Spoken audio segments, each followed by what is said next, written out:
जोहार दोस्तों, मैं मुकेश बिरुआ।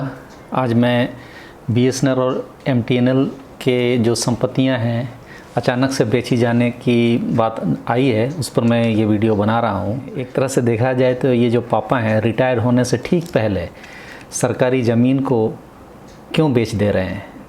पिछले हफ्ते दूरसंचार सचिव ने एक अधिसूचना जारी की है। आप देखिए कि बीएसएनएल और एमटीएनएल की 600 ज़मीनें और इमारती संपत्ति मोनेटाइज यानी कि मुद्रीकरण के हिस्से के रूप में सीधे बिक्री के लिए रखी जा रही है। हालांकि ये संपत्तियां शुरू में सरकारी विभागों और अन्य सार्वजनिक उपक्रमों को बिक्री के लिए पेश की जाती है, लेकिन अंततः उन्हें निजी संस्थाओं को ही नीलाम कर दिया जाएगा और जाता है। यही प्रक्रिया अपनाई जाती है। दिखावे के लिए सरकारी विभागों को देने को कहा जाता है और कोई भी सरकारी विभाग जब तैयार नहीं होगा तब प्राइवेट हाथों में संपत्ति दे दी जाती है। इसमें से ज़्यादातर प्राइम प्रॉपर्टीज़ हैं, ख़ास तौर पर वे जो एमटीएनएल के पास हैं, जिसके पास सिर्फ मुंबई और दिल्ली में संपत्तियां हैं।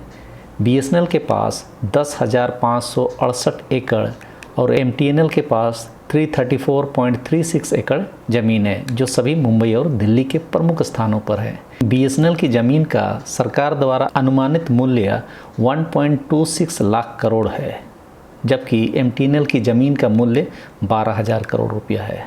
बीएसएनएल की संपत्तियों के लिए प्रति वर्ग फुट औसत मूल्य 2,704 वर्ग फुट है, जबकि एमटीएनएल की संपत्तियों के लिए यह 8,138 वर्ग फुट है।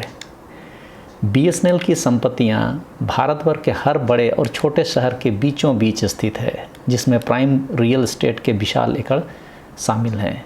दिल्ली और मुंबई में बिक्री के लिए सूचीबद्ध जो एमटीएनएल की भूमि दुनिया के सबसे मूल्यवान अचल संपत्तियों में से मानी जाती है। पिछले साल टाइम्स प्रॉपर्टी द्वारा मुंबई के प्रकाशित वर्तमान भूमि की औसत कीमत लगभग 50,000 रुपये प्रति वर्ग फुट बताई गई है।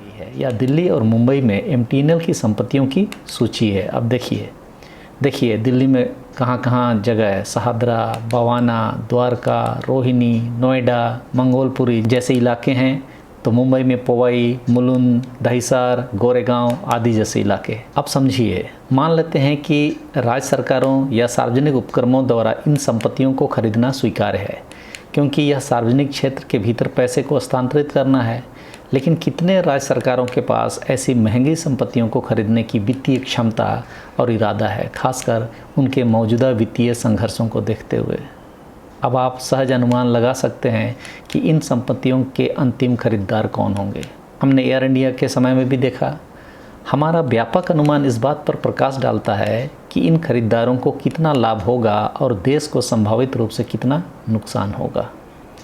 इसके अलावा जिस जल्दबाजी के साथ दूरसंचार सचिव इस बिक्री को आगे बढ़ा रहे हैं, वह भी तब जब आदर्श आचार संहिता लगा है। संदेह तो पैदा करेगा ही। तो क्या यह पापा की ओर से अपने दोस्तों को विदाई उपहार है? कुछ आप भी सोचिए।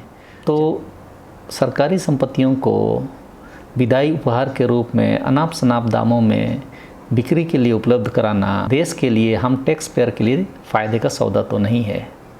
आप भी इसे समझें। इस तरह से हमारी संपत्तियों को अनाप शनाप दामों में बेचा जाता है और हम मछली, मंगलसूत्र, पाकिस्तान, हिंदुस्तान, मुसलमान, हिंदू, ईसाई यही सब में उलझे हुए रहते हैं। चलिए, लाइक, शेयर और सब्सक्राइब तो ज़रूर कर लें।